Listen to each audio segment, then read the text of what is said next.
The Boy Who Was Saved by Thoughts. A Canadian folktale. Narrated by PiEnglish. A poor widow woman once lived near the sea in eastern Canada. Her husband had been drowned catching fish one stormy day far off the coast, and her little boy was now her only means of support.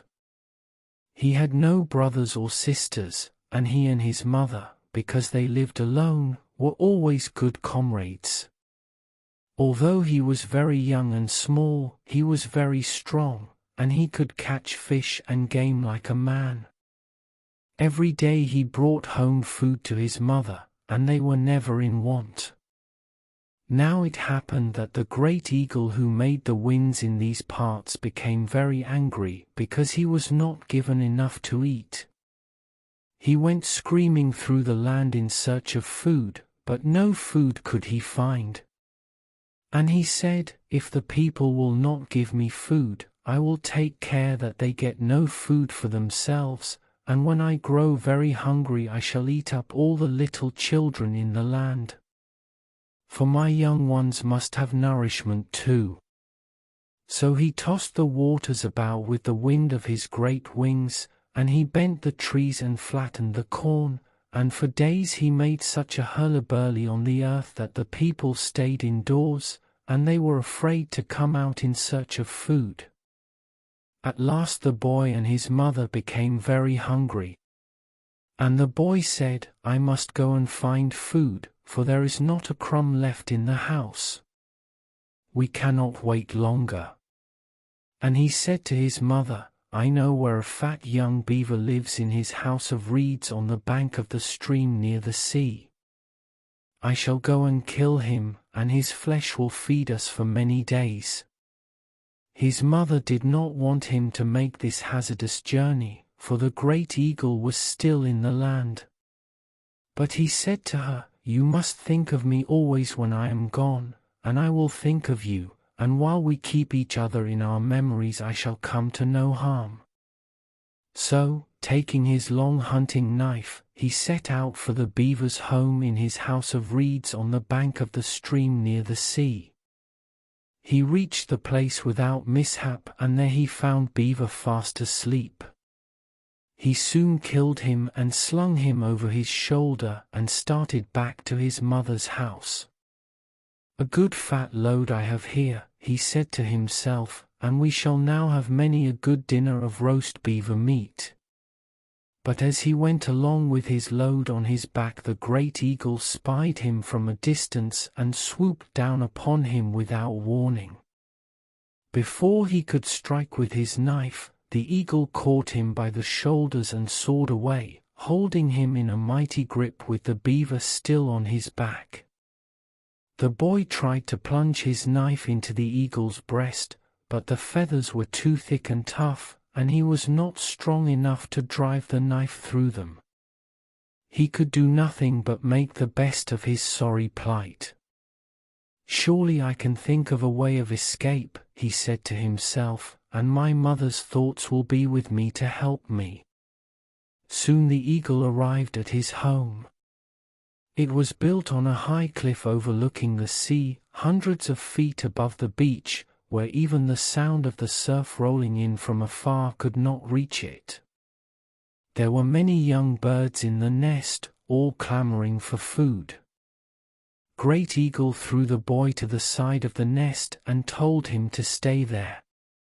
And he said, "I shall first eat the beaver, and after he is all eaten up we shall have a good fat meal from you." Then he picked the beaver to pieces and fed part of it to his young ones. For some days the boy lay in terror in the nest, trying to think of a way of escape. Birds flew high over his head, and far out on the ocean he could see great ships going by. But no help came to him, and he thought that death would soon be upon him. And his mother sat at home waiting for him to return, but day after day passed and still he did not come. She thought he must surely be in great danger, or that perhaps he was already dead. One day, as she was weeping, thinking of her lost boy, an old woman came along. "Why do you cry?" she asked. And the weeping woman said, "My boy has been away for many days. I know that harm has come upon him. The men of my tribe have gone in search of him, and they will kill whatever holds him a prisoner, but I fear he will never come back alive." And the old woman said, "Little good the men of your tribe can do you. You must aid him with your thoughts, for material things are vain. I will help you, for I have been given great power by the little people of the hills." So the woman used her thoughts and her wishes to bring back her boy. That night the boy noticed that the beaver had all been eaten up and that not a morsel remained. He knew that unless he could save himself at once he would surely die on the morrow. The great eagle, he knew, would swoop down upon him and kill him with a blow of his powerful beak and claws. But when the boy slept, he saw his mother in his slumber. And she said to him, "Tomorrow when Great Eagle goes from the nest, brace your knife, point upwards, against the rock.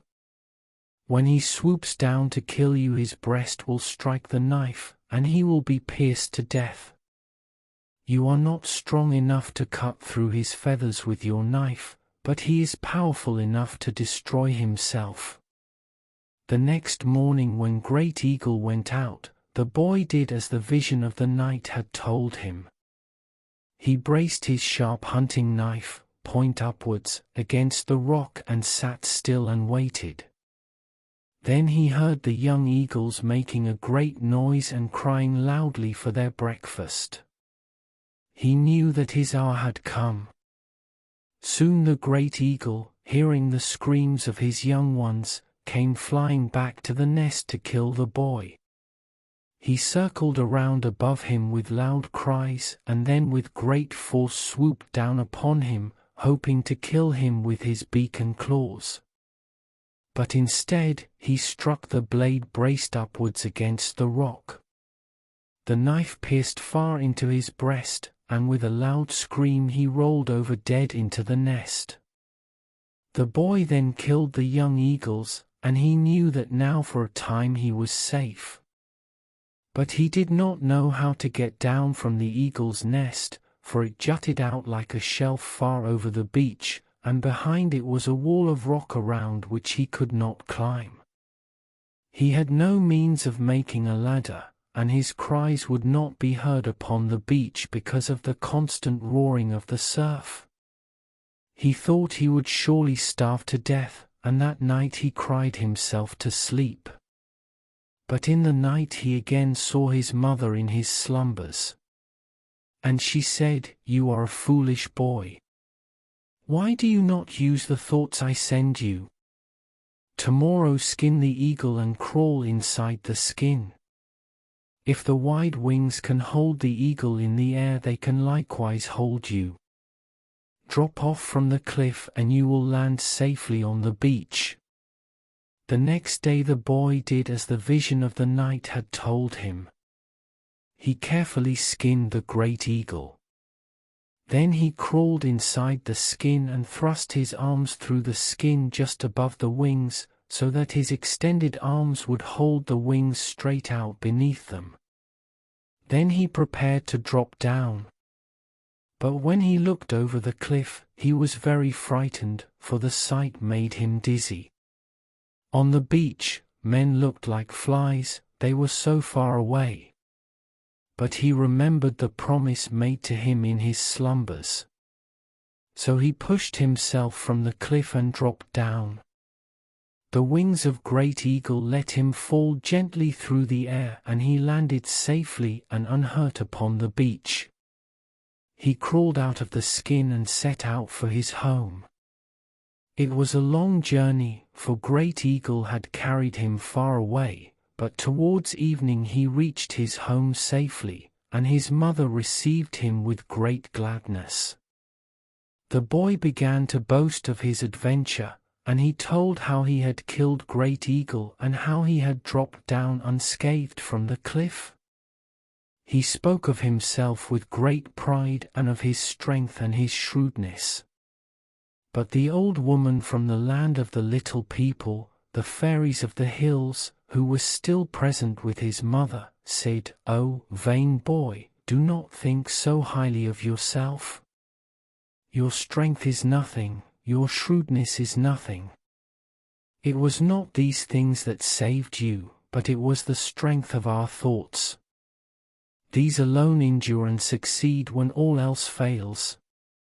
I have taught you the uselessness of all material things, which in the end are but as ashes or as dust.